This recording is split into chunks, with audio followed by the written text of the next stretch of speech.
नमस्कार। कभी सोचा है कि सब कुछ पा लेने के बाद भी अंदर से एक अजीब सा खालीपन क्यों महसूस होता है? आज हम एक ऐसे ही प्राचीन ऋषि की कहानी में उतरेंगे जिन्होंने ब्रह्मांड के सारे रहस्य सुलझा लिए थे, लेकिन फिर भी उनकी आत्मा में शांति नहीं थी। ये कहानी कहीं ना कहीं हम सबकी जिंदगी के उस अधूरेपन को समझने की एक चाबी हो सकती है। मैंने ये सब कुछ हासिल कर लिया है, फिर भी मेरी आत्मा संतुष्ट नहीं है। ये शब्द हैं ऋषि व्यास के, और इन शब्दों में उनका गहरा दर्द छिपा है। जरा सोचिए, एक ऐसा इंसान जिसके पास ज्ञान का सागर हो, वो ऐसा क्यों महसूस कर रहा था? ये एक ऐसी पहेली है जो हमें इस कहानी के बिल्कुल आगे ले जाती है। तो आखिर कौन थे ये ऋषि? ये थे महान व्यासदेव, एक ऐसा नाम जो ज्ञान और सिद्धि का पर्याय था। वो सिर्फ एक ऋषि नहीं थे, बल्कि एक जीती जागती चलती फिरती लेजेंड थे। उनकी उपलब्धियों पर एक नजर डालते हैं। उन्होंने वेदों को आसान बनाकर 4 हिस्सों में बांटा, ज्ञान की गंगा को सबके लिए सुलभ बनाया। उन्होंने महाभारत जैसा एपिक लिखा जो आज भी हमारा मार्गदर्शन करता है। पुराणों के जरिए अनेकों कथाएं सुनाई, और यहाँ तक कि सृष्टि का जो अल्टीमेट ट्रुथ है यानी ब्रह्म, उसको भी समझ लिया था। मतलब उनकी सफलता का लेवल ही अलग था, कोई सीमा ही नहीं थी। तो फिर यही सबसे बड़ा सवाल उठता है, इतनी ज्यादा सफलता के पीक पर बैठकर भी वो अंदर से खाली क्यों थे? ये एक अजीब सा पैराडॉक्स है जो सोचने पर मजबूर कर देता है। आखिर ऐसी कौन सी चीज थी जो उन्हें इतना बेचैन किए हुए थे?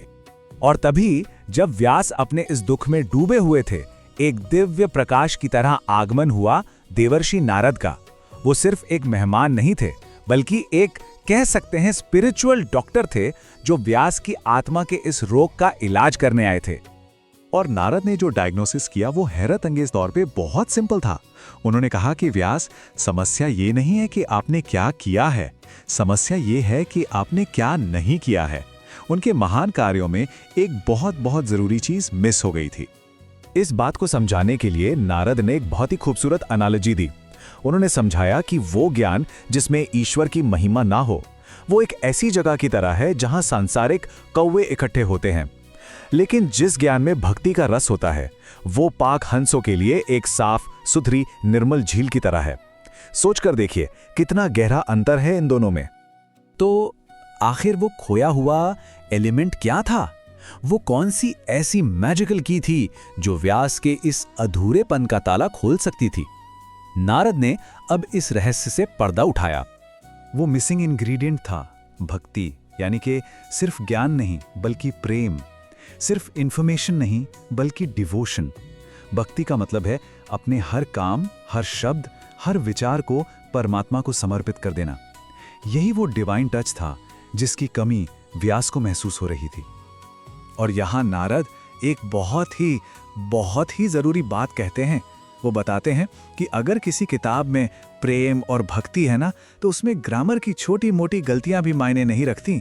ऐसी रचना समाज में एक रेवोल्यूशन ला सकती है, क्योंकि बात दिल की है जो सीधे दिल तक पहुंचती है, दिमाग से होकर नहीं। पर नारद ने सिर्फ ज्ञान नहीं दिया, उन्होंने उपदेश नहीं दिए, उन्होंने अपनी खुद की जिंदगी का एग्जाम्पल सामने रखा, ये दिखाने के लिए कि भक्ति में आखिर कितनी शक्ति है। उनकी कहानी इस बात का एक लिविंग प्रूफ थी। देखिए, नारद की कहानी बहुत ही इंस्पायरिंग है। अपने पिछले जन्म में वो एक साधारण दासी के बेटे थे। पहला कदम, उन्होंने बड़ी ही विनम्रता से ऋषियों की सेवा की। फिर उन्होंने उनका दिया हुआ प्रसाद खाया, जिससे उनका मन बिल्कुल साफ हो गया। और इसके बाद उन्होंने पूरे ध्यान से ईश्वर की कथाएं सुनी। बस इन्हीं सिंपल कामों से उनके अंदर भक्ति का बीज फूट पड़ा। और इस भक्ति का रिजल्ट क्या निकला? एक ऐसी डिवोशन, एक ऐसी शांति जिसने उनकी जिंदगी से सारे दुखों को हमेशा के लिए मिटा दिया। नारद की ये कहानी व्यास के लिए एक आईने की तरह थी, जिसमें उन्हें अपना रास्ता साफ साफ दिख रहा था। अब नारद ने व्यास को वो फाइनल इंस्ट्रक्शन दिया, वो गाइडेंस जो उनकी जिंदगी की दिशा बदलने वाला था। ये एक ऐसा इंस्ट्रक्शन था जो उनके खालीपन को सार्थकता से, मीनिंग से भर देने वाला था। नारद ने कहा, व्यास, अब तक धर्म, अर्थ, काम और मोक्ष के बारे में बहुत कुछ लिखा जा चुका है। अब जरूरत है केवल भगवान की लीलाओं का गुणगान करने की। बस यही एक तरीका है जो आपकी आत्मा को और इस संसार की आत्मा को शांति दे सकता है। और इसी डिवाइन इंस्पिरेशन से व्यास ने श्रीमद् भागवतम की रचना की, जिसे आज हम भक्ति का महासागर मानते हैं। तो ये प्राचीन कहानी आज भी हम सबके सामने एक सवाल छोड़ जाती है, एक बड़ी अचीवमेंट और एक मीनिंगफुल लाइफ, इन दोनों में क्या फर्क है? क्या हमारी उपलब्धियां हमें सच्ची खुशी दे पा रही हैं? ये एक ऐसा सवाल है जिसका जवाब हम सभी को अपने अंदर ही खोजना है।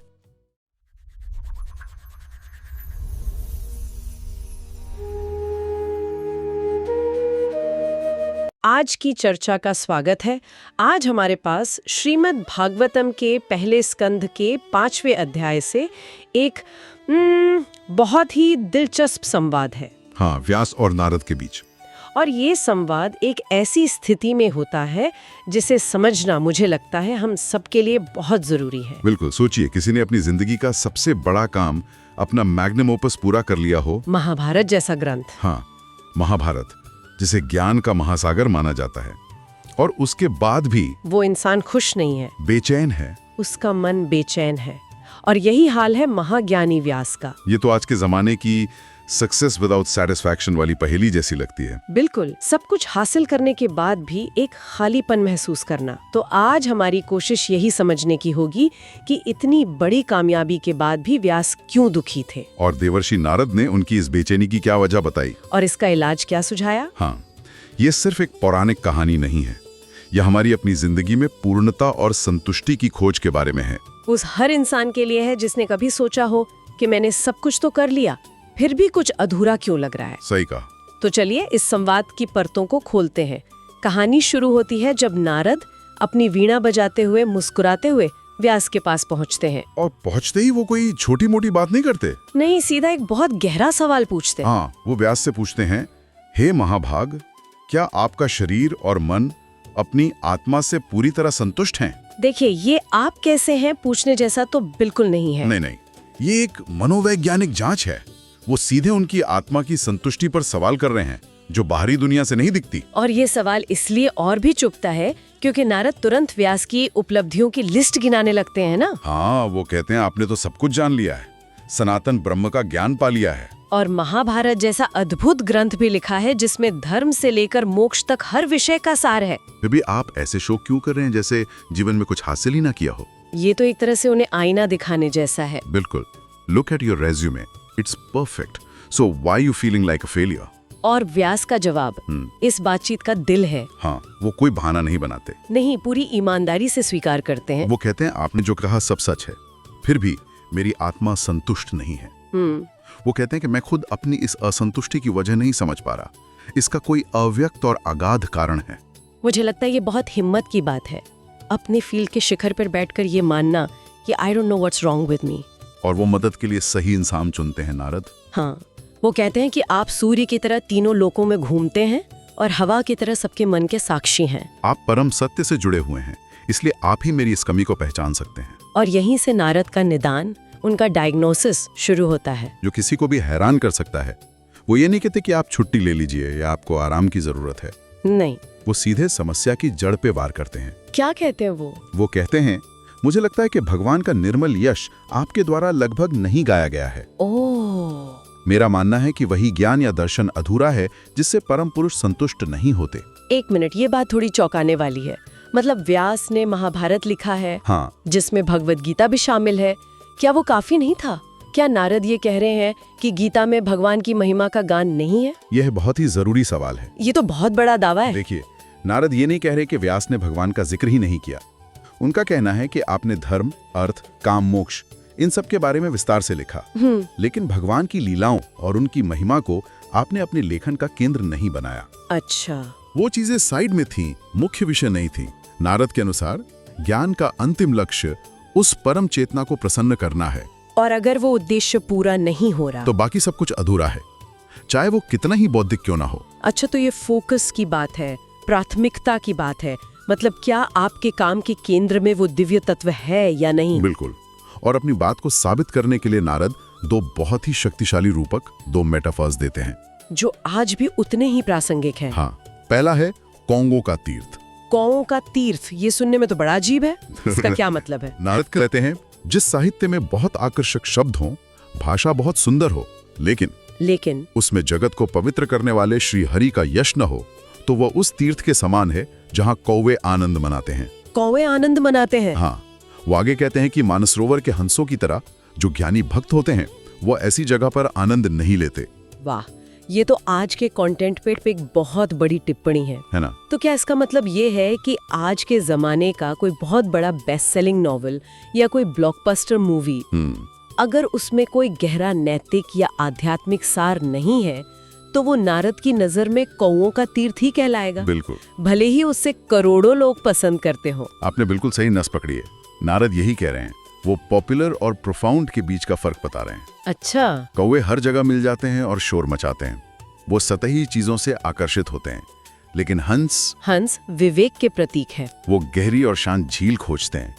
तो नारद व्यास से कह रहे हैं कि आपने एक ऐसी जगह बना दी है जहां भीड़ तो जमा हो रही है, लेकिन जो असली ज्ञान की खोज में है उनकी प्यास नहीं बुझ रही। ये तो किसी भी क्रिएटर के लिए सोचने वाली बात है। हाँ। कि वो किसके लिए कंटेंट बना रहा है, कौओं के लिए या हंसों के लिए। और दूसरा रूपक ठीक इसके उलट है। नारद कहते हैं लेकिन जिस रचना के हर श्लोक में चाहे वो व्याकरण की दृष्टि से सही न भी हो, मतलब परफेक्शन जरूरी नहीं है। जरूरी नहीं है, भगवान के अनंत नाम और यश अंकित हों, उसका साधुजन श्रवण, गायन और अनुमोदन करते हैं। और सबसे जरूरी बात, वो कहते हैं कि ऐसी वाणी समाज के पापों में क्रांति ला देती है।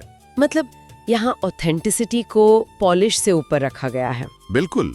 एक तरफ वो सुंदर शब्दों वाला साहित्य है जो सिर्फ कौओं को आकर्षित करता है, और दूसरी तरफ सरल, शायद व्याकरण की दृष्टि से इम्परफेक्ट शब्द है जो समाज में क्रांति ला सकते हैं अगर वे ईश्वर के यश से जुड़े हों। एकदम सही। ये तो उन लोक गीतों या भजनों जैसा है जिनमें शायद शास्त्रीयता न हो, पर वो सीधे दिल में उतर जाते हैं। बिल्कुल। नारद का सार यही है कि आपके काम का उद्देश्य क्या है, ये उसकी तकनीक से ज्यादा महत्वपूर्ण है। वो आगे कहते हैं कि भगवान को समर्पित हुए बिना सबसे ऊंचा ज्ञान, जिसे नैष्कर्म्य कहते हैं, कर्म बंधन से मुक्ति का ज्ञान, हाँ, वो भी शोभा नहीं देता। तो फिर उन सांसारिक कर्मों का क्या कहना जो भगवान को अर्पित ही नहीं किए गए? यहाँ नारद ने व्यास की समस्या की जड़ पकड़ ली है। हाँ, उनके विशाल ज्ञान कर्म का एक गहरे आध्यात्मिक उद्देश्य से न जुड़ना। वाह, तो ये तो बीमारी की जड़ तक पहुँच गए। लेकिन सिर्फ समस्या बताना तो काफी नहीं है, नारद इसका इलाज क्या सुझाते हैं? निदान के बाद नारद सीधा समाधान बताते हैं। अच्छा। वो कहते हैं, हे महाभाग, आप अपने योग समाधि के द्वारा उन भगवान की लीलाओं का स्मरण करें जो सभी बंधनों से मुक्ति दिलाने वाली हैं। वो सीधे एक्शन लेने को कह रहे हैं। अब आप वो लिखिए जो आपने अब तक नहीं लिखा। अब आप भगवान की लीलाओं का, उनके व्यक्तित्व का वर्णन कीजिए। और वो एक चेतावनी भी देते हैं ना, वो नाव वाला उदाहरण। हाँ, वो कहते हैं कि जो लोग भगवान से अलग विषयों का वर्णन करने की कोशिश करते हैं, उनकी बुद्धि एक ऐसी नाव की तरह हो जाती है जिसका कोई पतवार नहीं है। कोई पतवार नहीं है, और जो हवा के झोंकों से कहीं भी भटकती रहती है। मतलब बिना एक आध्यात्मिक केंद्र के बुद्धि स्थिर नहीं हो सकती। हाँ, वो अंतहीन तर्कों और विचारों में खो जाती है। मुझे लगता है कि अब इस संवाद का सबसे दिलचस्प हिस्सा आने वाला है। बिल्कुल। नारद अपनी बात को साबित करने के लिए कोई और शास्त्रीय तर्क नहीं देते, बल्कि अपनी जिंदगी की कहानी सुनाते हैं। हाँ, और ये पर्सनल टेस्टिमनी किसी भी फिलॉसफी से ज्यादा शक्तिशाली होती है। वो बताना चाहते हैं, मैं जो कह रहा हूँ वो मैंने सिर्फ पढ़ा नहीं है, मैंने उसे जिया है। और वो शुरू कहाँ से करते हैं? वो कहते हैं, हे मुनि, पिछले जन्म में मैं एक दासी का पुत्र था। अरे सोचिए, देवर्षि नारद अपनी शुरुआत बता रहे हैं, कोई शाही या ब्राह्मण परिवार नहीं, बल्कि एक दासी का बेटा। और वो कुछ वेदवादी ऋषियों की सेवा में लग जाते हैं। हाँ, जो चातुर्मास के लिए रुके हुए थे, और वो अपनी सेवा का वर्णन भी करते हैं। मैं चंचलता छोड़कर, बिना खेले, इंद्रियों को वश में रखकर उनकी सेवा करता था। और उस सेवा का फल देखिए। वो कहते हैं कि उन समदर्शी मुनियों ने मुझ पर कृपा की और मैं उनकी अनुमति से दिन में एक बार उनका जूठा भोजन खाता था, जिससे मेरे सारे पाप नष्ट हो गए। अब आज के समय में किसी का जूठा खाना सुनने में अटपटा लग सकता हाँ, है। मैं यही सोच रहा था कि आज का कोई श्रोता इसे कैसे समझेगा, इसका गहरा मतलब क्या है। इसका गहरा मतलब अहंकार का त्याग है। सही। वो जूठा भोजन असल में प्रसाद है, वो भोजन जो पहले उन पवित्र आत्माओं को अर्पित हुआ। उसे स्वीकार करना ये दिखाता है कि वो बालक ज्ञान पाने के लिए अपना अहंकार पूरी तरह से मिटाने को तैयार था ये विनम्रता का प्रतीक है, और सेवा और विनम्रता से उसका मन शुद्ध हो गया। जो ज्ञान पाने के लिए पहला कदम है। तो मन की शुद्धि के बाद अगला कदम क्या था? श्रवण यानी सुनना। अच्छा, नारद कहते हैं, उनकी सेवा करते हुए मैं रोज उनके द्वारा गाई जाने वाली मनोहर कृष्ण कथाएं सुनता था। तो वो सिर्फ शारीरिक सेवा नहीं कर रहे थे, नहीं, उनके कानों और मन को भी उस ज्ञान के लिए खुला रखा था। और इसका नतीजा क्या हुआ? श्रद्धा से सुनते सुनते भगवान की कथाओं में उनकी रुचि पैदा हो गई। एक गहरा टेस्ट जिसे कहते हैं। ये बहुत दिलचस्प प्रक्रिया है। सेवा से मन शुद्ध हुआ और फिर सुनने से उस विषय में रुचि जागी। ये तो कुछ भी सीखने का एक सार्वभौमिक सिद्धांत लगता है। बिल्कुल, चाहे संगीत हो या विज्ञान, पहले आपको एक माहौल में डूबना पड़ता है, फिर धीरे धीरे उसमें रस आने लगता है। और जब ये रुचि दृढ़ हो गई तो उनकी बुद्धि भगवान में स्थिर हो गई। वो कहते हैं कि इस प्रकार लगातार 4 महीने भगवान का यश सुनने से उनके हृदय में भक्ति का उदय हुआ, जिसने उनके मन के रजोगुण और तमोगुण यानी बेचैनी और आलस्य को नष्ट कर दिया। ये एक साधारण बालक से देवर्षि बनने का पूरा रोड मैप है। सेवा, प्रसाद से शुद्धि, श्रवण, रुचि और फिर भक्ति। और कहानी के अंत में जब वो ऋषि जाने लगते हैं तो वो उस बालक को वो परम गोपनीय ज्ञान देते हैं जो उन्हें पुरस्कार के रूप में मिला। ये एक तरह से उनका ग्रेजुएशन था। हाँ, और अपनी ये कहानी सुनाकर नारद ने व्यास को एक जीता जागता उदाहरण दिया है कि भक्ति में कितनी शक्ति है और भगवान के यश का गान करने में। हाँ, उन्होंने दिखाया कि ये रास्ता किसी के लिए भी बंद नहीं है, चाहे उसकी पृष्ठभूमि कुछ भी हो। तो अपनी कहानी सुनाने के बाद नारद इसे एक यूनिवर्सल प्रिंसिपल से जोड़ते हैं, है ना? हाँ, अब वो पर्सनल से यूनिवर्सल पर आते हैं। वो कहते हैं जीवन के तीनों तापों की, आध्यात्मिक, आधिदैविक, आधिभौतिक, मतलब तन, मन और बाहरी परिस्थितियों से मिलने वाले दुखों की एक ही दवा है। सारे कर्म भगवान को समर्पित कर दिए जाएं। और इसके लिए वो विष से विष की चिकित्सा वाला तर्क देते हैं जो मुझे बहुत दिलचस्प लगा। हाँ, ये एक अद्भुत तर्क है। वो पूछते हैं, जिस चीज से कोई बीमारी होती है, क्या वही चीज दवा के रूप में दी जाने पर उस बीमारी को ठीक नहीं करती? इसी तर्क को वो कर्म पर लागू करते हैं। वो कहते हैं कि जो कर्म हमें संसार में बांधते हैं, वही कर्म जब भगवान को अर्पित कर दिए जाते हैं तो कर्म बंधन का नाश कर देते हैं। ये तो क्रांतिकारी विचार है। इसका मतलब कर्म अपने आप में अच्छा या बुरा नहीं है, नहीं, बल्कि उसके पीछे का इरादा और समर्पण सब कुछ बदल देता है। तो मेरा 9 से 5 का काम जो मुझे एक बंधन जैसा लग सकता है, वही काम अगर एक बड़े उद्देश्य के लिए एक समर्पण भाव से किया जाए तो वो मुक्ति का साधन बन सकता है। आपने बिल्कुल सार पकड़ लिया। जो भी कर्म भगवान की प्रसन्नता के लिए किया जाता है, वही भक्ति योग से युक्त ज्ञान है। यहाँ कर्मयोग और भक्ति योग का अद्भुत संगम है। आपका काम नहीं बदलता, काम करने के पीछे की आपकी चेतना बदल जाती है। और अंत में नारद व्यास को सीधे सीधे प्रेरित करते हैं। हाँ, वो कहते हैं, अब आप भी भगवान के उस यश का विस्तार से वर्णन करें जिससे बार बार दुखों से पीड़ित लोगों के क्लेशों का अंत हो सके। इसके अलावा कोई और उपाय नहीं है। वो व्यास को उनका असली मिशन याद दिला रहे हैं। ज्ञान का संग्रह नहीं, बल्कि उस ज्ञान का उपयोग लोगों के दुख दूर करने के लिए करना। तो व्यास और नारद के इस संवाद से ये एकदम साफ है कि सच्ची संतुष्टि सिर्फ ज्ञान इकट्ठा करने या महान काम करने से नहीं मिलती। बिल्कुल, व्यास ने ज्ञान का सागर महाभारत तो लिख दिया, लेकिन उनका मन तब तक शांत नहीं हुआ जब तक उन्होंने उस ज्ञान को भक्ति और ईश्वर के यश के साथ नहीं जोड़ा, जो उन्होंने बाद में श्रीमद् भागवतम लिखकर किया। और नारद का जीवन इसका सबसे बड़ा प्रमाण है। हाँ, एक दासी पुत्र का देवर्षि बन जाना ये दिखाता है कि ईश्वर की कथाओं में रुचि और भक्ति किसी भी पृष्ठभूमि के व्यक्ति को उच्चतम ज्ञान और शांति तक पहुंचा सकती है। तो ये केवल क्या कर्म कर रहे हैं इसके बारे में नहीं है, बल्कि किसके लिए कर्म कर रहे हैं, ये ज्यादा महत्वपूर्ण है। मुख्य बात यह है कि जो कर्म हमें बांधते हैं, वही कर्म जब भगवान को समर्पित हो जाते हैं तो मुक्ति का मार्ग बन जाते हैं। हाँ, ये कर्म को एक बोझ की तरह देखने के बजाय एक अवसर की तरह देखने का नजरिया देता है। सही कहा। ये हमारे काम, हमारी कला, हमारे पूरे जीवन के प्रति हमारे दृष्टिकोण को बदल सकता है। बिल्कुल। और ये संवाद हमें एक सवाल के साथ छोड़ जाता है, अगर व्यास का महाभारत जैसा महान ग्रंथ भी भगवान के यश के गुणगान के बिना अधूरा माना गया, तो आज के दौर में ज्ञान, सफलता और उपलब्धियों की हमारी अपनी खोजों के बारे में ये क्या कहता है? बहुत जरूरी सवाल है। क्या हमारी डिग्रियां, हमारे प्रमोशन, हमारी रचनात्मक उपलब्धियां भी किसी गहरे उद्देश्य से जुड़े बिना अधूरी है?